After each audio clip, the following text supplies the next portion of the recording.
जो मैं top 50 GK GS most important question लेके आए हैं, जो कि आपके लिए मोस्ट इंपॉर्टेंट वीडियो होने वाली वीडियो, बिल्कुल भी स्किप नहीं करना। चलिए तो वीडियो शुरू करते हैं। आज आपका पहला प्रश्न है, राष्ट्रपति उपराष्ट्रपति को हटाने की प्रक्रिया कहाँ वर्णित है। राष्ट्रपति उपराष्ट्रपति को हटाने की प्रक्रिया कहाँ वर्णित है? तो इसका आपका राइट आंसर हो जाएगा अनुच्छेद 67 में जो है वर्णित है, यानी कि ऑप्शन नंबर बी आपका बिल्कुल सही जवाब हो जाएगा। अनुच्छेद जो है 67 में वर्णित है। चलिए अगला क्वेश्चन देखते हैं। भारत में संघीय शासन प्रणाली किस देश के संविधान से ली गई है?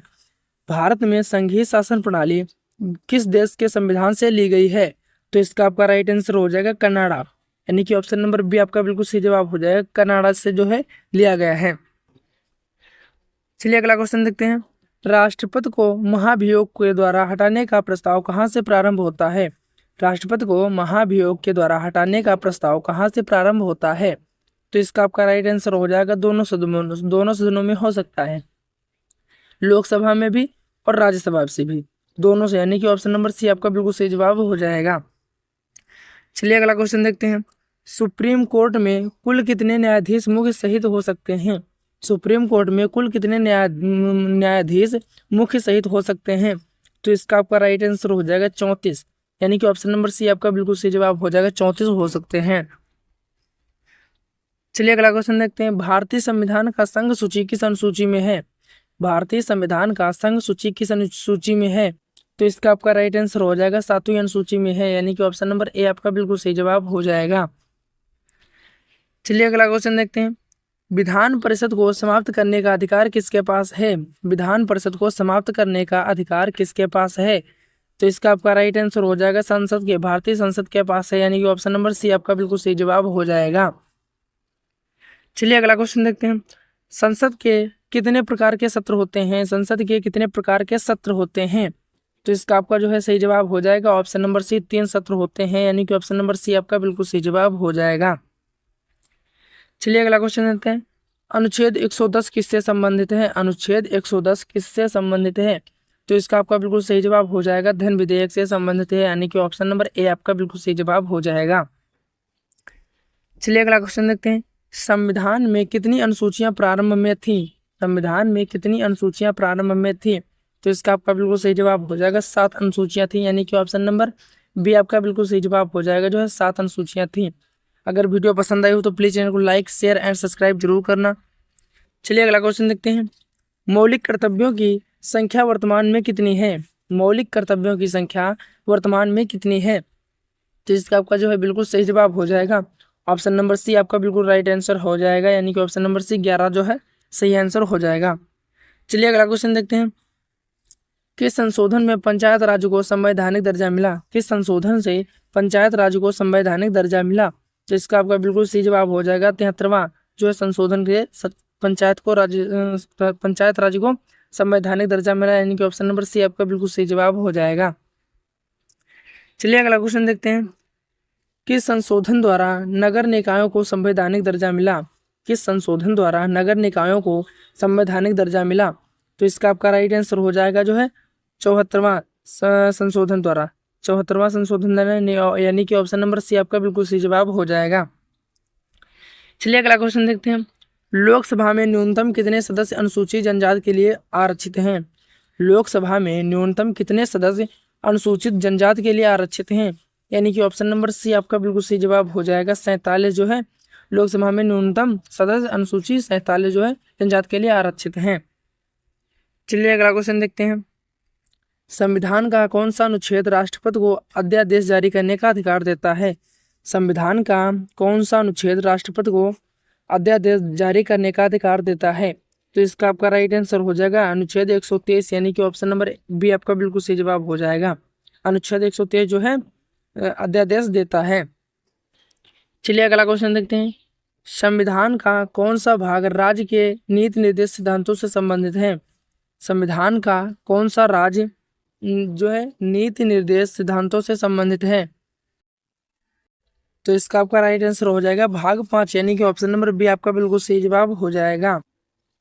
चलिए अगला क्वेश्चन देखते हैं। भारत के नियंत्रक एवं महालेखा परीक्षक CAG को कौन हटाता है? भारत के नियंत्रक एवं महालेखा परीक्षक CAG को कौन हटाता है? तो इसका आपका सही जवाब हो जाएगा संसद का महाभियोग। संसद महाभियोग जो है हटाता है, यानी कि ऑप्शन नंबर सी आपका बिल्कुल सही जवाब हो जाएगा। चलिए अगला क्वेश्चन देखते हैं। राज्यसभा में किसी सदस्य का कार्यकाल कितने वर्ष होता है? राज्यसभा में किसी सदस्य का कार्यकाल कितने वर्ष का होता है? तो इसका आपका राइट आंसर हो जाएगा 6 वर्ष का, यानी कि ऑप्शन नंबर डी आपका बिल्कुल सही जवाब हो जाएगा। चलिए अगला क्वेश्चन देखते हैं। अनुच्छेद 368 किससे संबंधित है? अनुच्छेद 368 किससे संबंधित है? तो इसका आपका राइट आंसर हो जाएगा संविधान संशोधन से जो है संविधान संशोधन से संबंधित है, यानी कि ऑप्शन नंबर ए आपका बिल्कुल सही जवाब हो जाएगा। चलिए अगला क्वेश्चन देखते हैं। भारत का सबसे बड़ा उच्च न्यायालय किस राज्य में है? भारत का सबसे बड़ा उच्च न्यायालय किस राज्य में है? तो इसका आपका सही जवाब बिल्कुल सही जवाब हो जाएगा इलाहाबाद में है, यानी कि ऑप्शन नंबर ए आपका बिल्कुल सही जवाब हो जाएगा। चलिए अगला क्वेश्चन देखते हैं। संसद का कौन सा सदन ऊपरी सदन कहलाता है? संसद का कौन सा सदन ऊपरी सदन कहलाता है? तो इसका आपका राइट आंसर हो जाएगा राज्यसभा जो है ऊपरी सदन कहलाता है, यानी कि ऑप्शन नंबर बी आपका बिल्कुल सही जवाब हो जाएगा राज्यसभा। चलिए अगला क्वेश्चन देखते हैं। राष्ट्रपति की अनुपस्थिति में उपराष्ट्रपति किस पद का कार्यभार संभालते हैं? राष्ट्रपति की अनुपस्थिति में उपराष्ट्रपति किस पद का कार्यभार संभालते हैं? तो इसका आपका राइट आंसर हो जाएगा राष्ट्रपति के जो है अनुपस्थिति में उप राष्ट्रपति के कार्यभार का संभालते हैं, यानी कि ऑप्शन नंबर सी आपका बिल्कुल सही जवाब हो जाएगा। चलिए अगला क्वेश्चन देखते हैं। भारत के संविधान का कौन सा अनुच्छेद राष्ट्रीय आपातकाल से संबंधित है? भारत के संविधान का कौन सा अनुच्छेद राष्ट्रीय आपातकाल से संबंधित है? तो इसका आपका जवाब सही जवाब हो जाएगा 352, और यानी कि ऑप्शन नंबर ए आपका बिल्कुल सही जवाब हो जाएगा। 352 जो है आपातकाल से संबंधित है। चलिए अगला क्वेश्चन देखते हैं। संविधान के अनुसार संघ राज्य क्षेत्र किस अनुच्छेद में है? संविधान के अनुसार संघ राज्य क्षेत्र किस अनुच्छेद में है? तो इसका आपका राइट आंसर हो जाएगा 239, यानी कि ऑप्शन नंबर ए आपका बिल्कुल सही जवाब हो जाएगा 239। चलिए अगला क्वेश्चन देखते हैं। भारत में कितने प्रकार के न्यायालय हैं? भारत में कितने प्रकार के न्यायालय हैं? तो इसका आपका राइट आंसर हो जाएगा, यानी कि ऑप्शन नंबर बी आपका बिल्कुल सही जवाब हो जाएगा। 3 प्रकार के जो है न्यायालय हैं। चलिए अगला क्वेश्चन देखते हैं।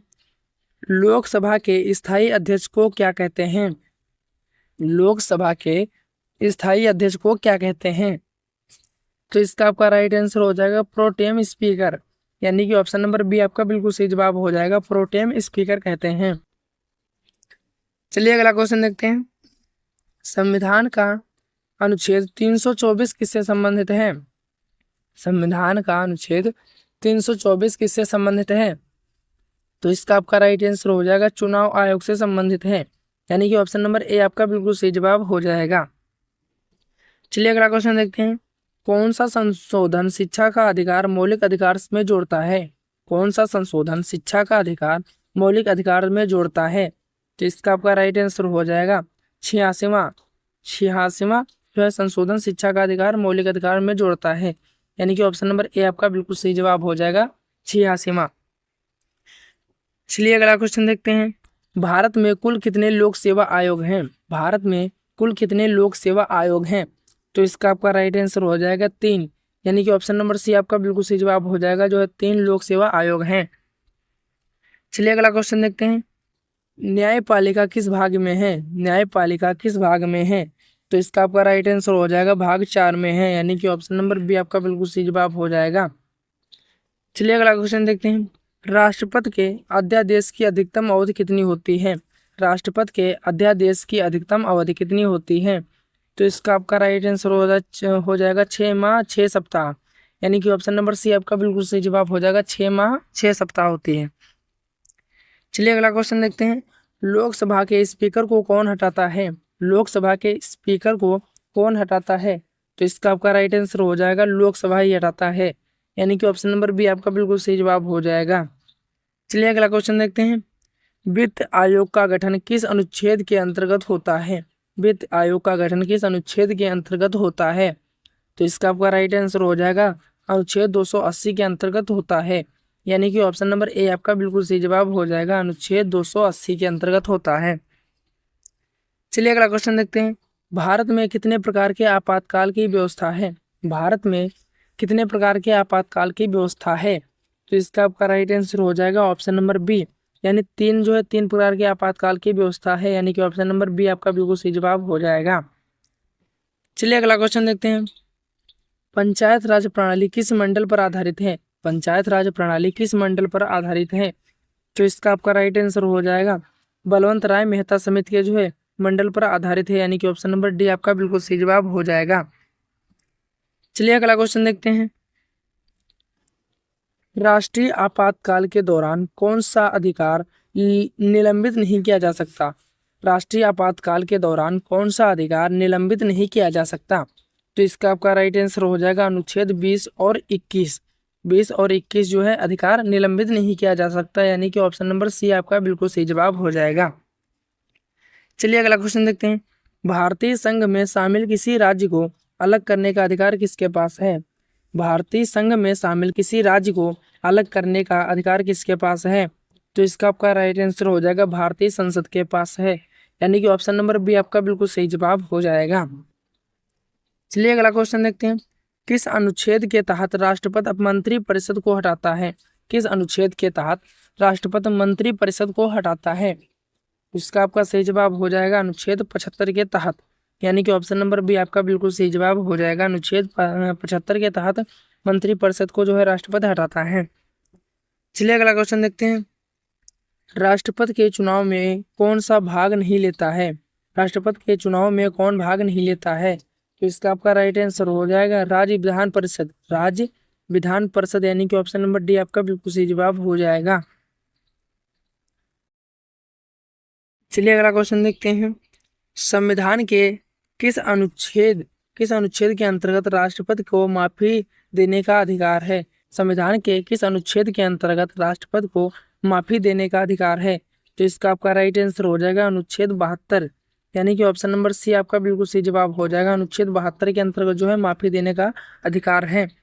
चलिए अगला क्वेश्चन देखते हैं। मंत्री परिषद किसके प्रति सामूहिक रूप से उत्तरदायी है? मंत्री परिषद किसके प्रति सामूहिक रूप से उत्तरदायी है? तो इसका आपका राइट आंसर हो जाएगा लोकसभा के प्रति, यानी कि ऑप्शन नंबर बी आपका बिल्कुल सही जवाब हो जाएगा। चलिए अगला क्वेश्चन देखते हैं। धन विधेयक को कौन पेश करता है? धन विधेयक को कौन पेश करता है? तो इसका आपका राइट आंसर हो जाएगा वित्त मंत्री, यानी कि ऑप्शन नंबर बी आपका बिल्कुल सही जवाब हो जाएगा। वित्त मंत्री जो है धन विधेयक को पेश करता है। चलिए अगला क्वेश्चन देखते हैं। संसद की शक्तियां किस देश से ली गई हैं? संसद की शक्तियां किस देश से ली गई हैं? तो इसका आपका राइट आंसर हो जाएगा ब्रिटेन, यानी कि ऑप्शन नंबर ए आपका बिल्कुल सही जवाब हो जाएगा, जो है ब्रिटेन से ली गई हैं। चलिए अगला क्वेश्चन देखते हैं। भारत के संविधान का कौन सा अनुच्छेद सर्वोच्च न्यायालय को विशेष अनुमति याचिका सुनने का अधिकार देता है? भारत के संविधान का कौन सा अनुच्छेद सर्वोच्च न्यायालय को विशेष अनुमति याचिका सुनने का अधिकार देता है? तो इसका आपका राइट आंसर हो जाएगा अनुच्छेद 136, यानी कि ऑप्शन नंबर बी आपका बिल्कुल सही जवाब हो जाएगा अनुच्छेद 136। चलिए अगला क्वेश्चन देखते हैं। लोकसभा और राज्यसभा के संयुक्त सत्र में कौन सा अध्यक्षता करता है? लोकसभा और राज्यसभा के संयुक्त में कौन अध्यक्षता करता है? तो इसका आपका राइट आंसर हो जाएगा लोकसभा अध्यक्ष। ये लोकसभा अध्यक्ष जो है अध्यक्षता करता है, यानी कि ऑप्शन नंबर सी आपका बिल्कुल सही जवाब हो जाएगा। चलिए अगला क्वेश्चन देखते हैं। किस संशोधन द्वारा संविधान की प्रस्तावना में समाजवादी धर्मनिरपेक्ष अखंडता शब्द जोड़े गए हैं? किस संशोधन द्वारा संविधान की प्रस्तावना में समाजवादी धर्मनिरपेक्ष और अखंडता शब्द जोड़े गए हैं? तो इसका आपका राइट आंसर हो जाएगा 42वां संशोधन द्वारा। 42वां संविधान संशोधन द्वारा जो है प्रस्तावना में समाजवादी धर्मनिरपेक्ष अखंडता शब्द जोड़े गए हैं, यानी कि ऑप्शन नंबर बी आपका बिल्कुल सही जवाब हो जाएगा। चलिए अगला क्वेश्चन देखते हैं। राज्यपाल की नियुक्ति के कितने वर्ष के लिए होती है? राज्यपाल की नियुक्ति कितने वर्षों के लिए होती है? तो इसका आपका राइट आंसर हो जाएगा 5 वर्ष के लिए, यानी कि ऑप्शन नंबर सी आपका बिल्कुल सही जवाब हो जाएगा। 5 वर्ष के लिए जो है होती है। चलिए अगला क्वेश्चन देखते हैं। संसद में प्रश्नकाल किस समय होता है? संसद में प्रश्नकाल किस समय होता है? तो इसका आपका सही जवाब हो जाएगा 11 बजे, प्रातः 11 बजे, यानी कि ऑप्शन नंबर बी आपका बिल्कुल सही जवाब हो जाएगा। प्रातः 11 बजे जो है संसद में प्रश्न का समय होता है। चलिए अगला क्वेश्चन देखते हैं। संविधान के किस अनुच्छेद के तहत संसद भाषा निर्धारित करती है? संविधान के किस अनुच्छेद के तहत संसद भाषा निर्धारित करती है? तो इसका आपका राइट आंसर हो जाएगा 343। अनुच्छेद 343 के तहत संसद भाषा निर्धारित करती है, यानी कि ऑप्शन नंबर ए आपका बिल्कुल सही जवाब हो जाएगा। चलिए अगला क्वेश्चन देखते हैं। केंद्र शासित प्रदेशों का प्रशासन कौन करता है? केंद्र शासित प्रदेशों का प्रशासन कौन करता है? तो इसका आपका राइट आंसर हो जाएगा राष्ट्रपति, यानी कि ऑप्शन नंबर ए आपका बिल्कुल सही जवाब हो जाएगा, जो है राष्ट्रपति करता है। चलिए अगला क्वेश्चन देखते हैं। भारत का सर्वोच्च पद कौन सा है? भारत का सर्वोच्च पद कौन सा है? तो इसका आपका राइट आंसर हो जाएगा राष्ट्रपति, यानी कि ऑप्शन नंबर बी आपका बिल्कुल सही जवाब हो जाएगा राष्ट्रपति। वीडियो अगर पसंद आई हो तो प्लीज चैनल को लाइक, शेयर एंड सब्सक्राइब करें। मिलते हैं अगले वीडियो में, तब तक के लिए जय हिंद।